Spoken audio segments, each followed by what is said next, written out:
Maraming lalaki ang nagkakamali sa pagkilala sa tunay na intensyon ng babae. Madalas dahil sa charm o sweet gestures, iniisip agad na interesado siya. Pero sa totoo lang, may mga pagkakataon na nilalaro ka lang ng babae. Hindi ito palaging malicious. Minsan subconscious lang ang behavior niya, pero ang epekto ay pareho. Nadadala ka sa isang emosyonal na laro na maaaring makasakit sa'yo sa huli. Ang tricky dito ay hindi laging obvious sa unang tingin. Hindi mo agad masasabi kung ang effort niya ay genuine o manipulative. Kadalasan, ang mga galaw na nagpapakita ng attention o closeness ay ginagamit din ng babae para makita kung gaano ka ka-invest emotionally. Kaya mahalaga na matutunan mong basahin ang signals, hindi lang sa sinasabi niya, kundi sa mga actions na paulit-ulit at consistent. Ako nga pala si Zymer, ang iyong master sa larangan ng paraan para hindi ka mamanipula ng babae. Pero bago ang lahat, shoutout sa mga loyal kong subscribers. Kayo ang inspirasyon ko sa paggawa ng mga ganitong content. Dahil sa suporta ninyo, mas marami pa tayong matutulungan na mga lalaking gustong maintindihan ang laro ng attraction at relasyon. Sa video na ito, pag-uusapan natin kung paano mo malalaman kung nilalaro ka lang. Tuturuan kita kung paano i-decode ang subtle cues at behavioral patterns na madalas hindi napapansin. Ang goal ay hindi para maging paranoid ka, kundi para magkaroon ka ng clarity at control sa sitwasyon.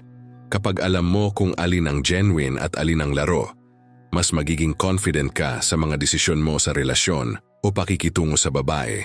Tandaan, sa mundo ng attraction, ang knowledge ay power. Ang pagka-aware sa dynamics at behavioral cues ng babae ay nagbibigay sa iyo ng advantage. Kaya manatili ka rito dahil dito sa Cerebral Hacks, matutunan mo hindi lang basahin ang babae, kundi maging high value sa mata niya. At hindi basta-basta maloloko o madadala sa emotional games. First player sign. First sign na nilalaro ka lang ng babae ay kapag palaging inconsistent ang kanyang attention at communication sa iyo. Isa ito sa pinakamalinaw at pinaka-common na senyales ng manipulation o emotional testing sa laro ng attraction. Hindi ibig sabihin na wala siyang feelings, pero kung wala kang malinaw na pattern ng engagement, mataas ang posibilidad na nilalaro ka lang niya para makita kung gaano ka ka-invest emotionally. Mapapansin mo ito sa mga simpleng bagay. Halimbawa, minsan ay sobrang sweet at attentive siya sa chat o kapag magkasama kayo. Bigla-bigla naman, nagiging distant o delayed ang responses niya nang walang malinaw na dahilan. Maaaring mag-text siya ng long and caring messages sa isang araw, tapos sa susunod parang wala lang. Yung ganitong inconsistency ay nagdudulot ng confusion sa isip ng lalaki, kaya kadalasan nadadala siya sa overthinking at nagiging emotionally vulnerable. Isa pang indicator ay kapag hindi predictable ang behavior niya. Halimbawa, minsan handa siyang makipag-usap o makipagkita sa iyo, pero sa iba't ibang pagkakataon, bigla siyang nagiging unavailable or parang hindi interesado. Kapag paulit-ulit ito at walang clear explanation, isa itong malakas na senyales na hindi niya tunay na priority ang connection ninyo. Sa psychology ng attraction, ang consistent attention ay isa sa pinaka-importanting indicators ng genuine interest. Kapag ito ay kulang o laging nagbabago, mas mataas ang posibilidad ng manipulation o testing. Yung third aspect ng inconsistency ay kung paano siya nagre-react sa emotions mo. Kapag nagpapakita ka ng excitement, lambing o vulnerability, minsan sobra siyang sweet, tapos bigla siyang nagiging cold. Ang fluctuation na ito ay subtle, pero nakakaapekto sa iyong subconscious. Yung layunin ng ganitong behavior ay kadalasan para sukatin kung gaano ka ka-invest o para panatilihin kang emotionally engaged kahit wala siyang intention na seryosohin ang relasyon. Ngunit kailangan mong maging maingat sa pagbasa nito. Hindi lahat ng inconsistent behavior ay manipulation. Minsan busy lang siya, may personal issues, or natural lang ang mood swings. Ang kaibahan ay kung may pattern at intensity sa inconsistency. Kapag ang mismong interaction ninyo ay paulit-ulit na nakakakos ng emotional roller coaster sa iyo at hindi siya nagpapakita ng transparency o concern, malinaw na senyales ito na nilalaro ka lang niya. Tandaan, ang unang hakbang para hindi ka maloko ay ang maging aware sa pattern ng behavior niya. Kapag nakikita mo ang inconsistency at emotional manipulation na ito, may pagkakataon kang gumawa ng matalinong galaw mag-set ng boundaries, i-monitor ang iyong emotional investment, at hindi basta-basta magbigay ng attention na hindi reciprocated. Sa ganitong paraan, ikaw ang may control sa laro at hindi ka lang basta nagiging pawn sa kanyang dynamics. Second player sign. Second sign na nilalaro ka lang ng babae ay kapag palaging may mixed signals, siya at nagpapakita ng hot and cold behavior. Ang mga babae na may attraction pero hindi ready o sadyang naglalaro, kadalasan ay nagpapadala ng conflicting cues para sukatin ang iyong emotional investment. Yung problema sa mga lalaki, dahil gusto nilang ma-validate at makuha ang babae, nadadala sila sa ganitong emotional roller coaster at hindi nila nakikita ang tunay na intensyon. Mapapansin mo ito sa simpleng paraan. Halimbawa, minsan ay sobrang sweet, flirty, tuwing attentive siya sa iyo pero sa ibang pagkakataon, bigla siyang distant o parang wala lang. Paring nagre-react siya sa bawat galaw mo. Kapag nagpapakita ka ng confidence, nagiging cold siya. Kapag insecure ka, bigla siyang sweet ulit. So yung fluctuation na ito ay deliberate sa subconscious level.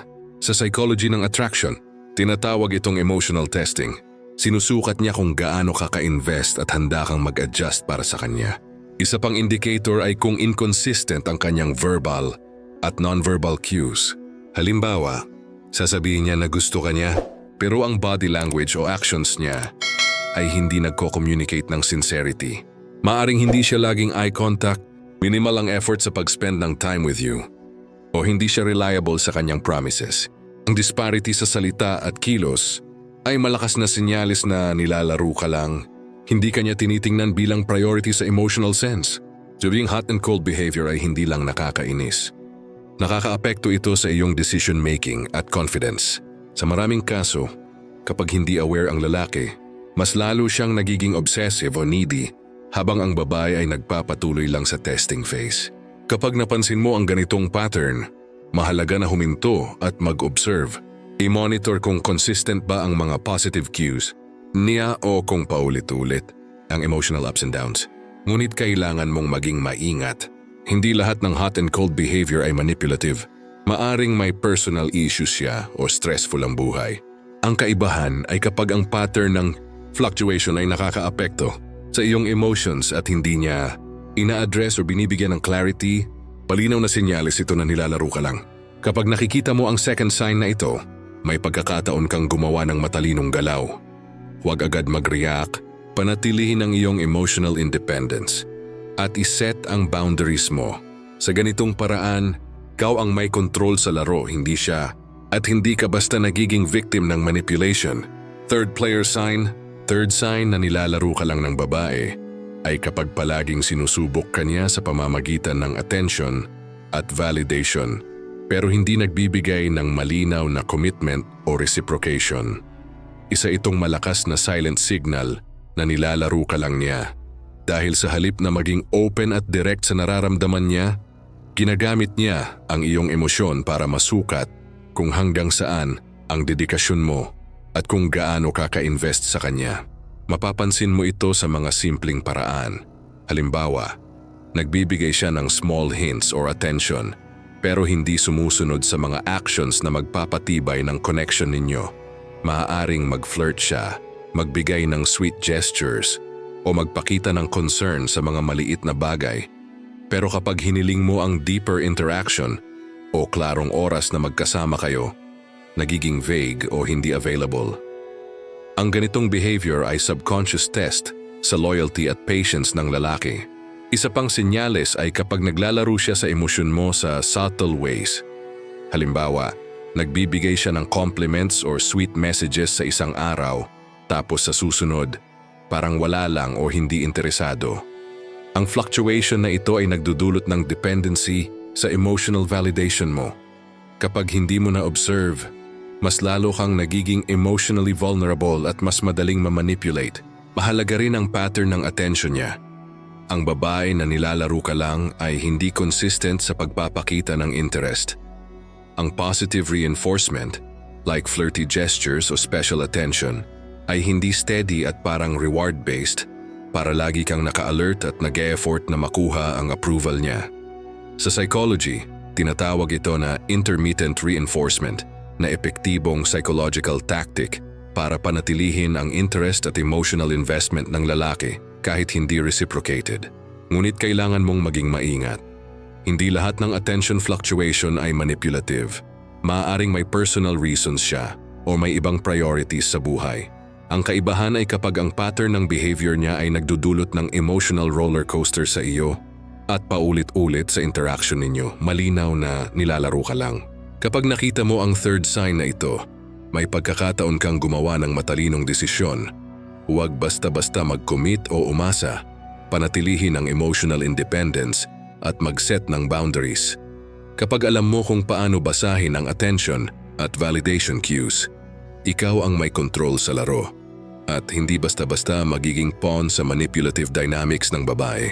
Fourth sign na nilalaro ka lang ng babae ay kapag madalas niyang ginagamit ang emotions mo para sa sariling gain o satisfaction, pero hindi nagbibigay ng tunay na reciprocation sa effort o attention mo. So ay malinaw na senyales ng manipulation dahil sa halip na maging balanced ang interaction ninyo, ginagamit niya ang iyong nararamdaman para mapalapit sa kanya ang atensyon mo habang hindi siya nagbibigay ng parehong level ng commitment o care. Mapapansin mo ito sa subtle ways. Halimbawa, kapag nagpapakita ka ng concern o lambing sa kanya, bigla siyang nagiging sweet o flirty pero hindi siya nagbibigay ng long-term or meaningful response sa efforts mo. Maaaring magpakita siya ng excitement kapag nakikita ka o nakakausap ka, pero kapag hinihingi mo ang klarong desisyon o deeper commitment, nagiging distant or nagiging vague ang mga sagot niya. Ang ganitong pattern ay subconscious testing or manipulation para makita kung gaano ka ka-invest sa kanya emotionally. Isa pang indicator ay kapag ginagamit niya ang iyong emotional reactions para sa entertainment o leverage. Halimbawa, kapag nagpapakita ka ng jealousy, pagmamadali o excitement, ginagamit niya ito para i-test ang boundaries mo o para panatilihin kang emotionally engaged, pero hindi niya binabago ang kanyang behavior para maging clear at fair. Ang ganitong hot and cold dynamics ay nagpapalakas sa kanyang control sa interaction ninyo, habang ikaw ay nadadala sa emotional cycle na hindi mo naman kailangan. Mahalaga rin ang timing ng kanyang behavior. Ang babae na nilalaro ka lang ay hindi consistent sa pagpapakita ng interest.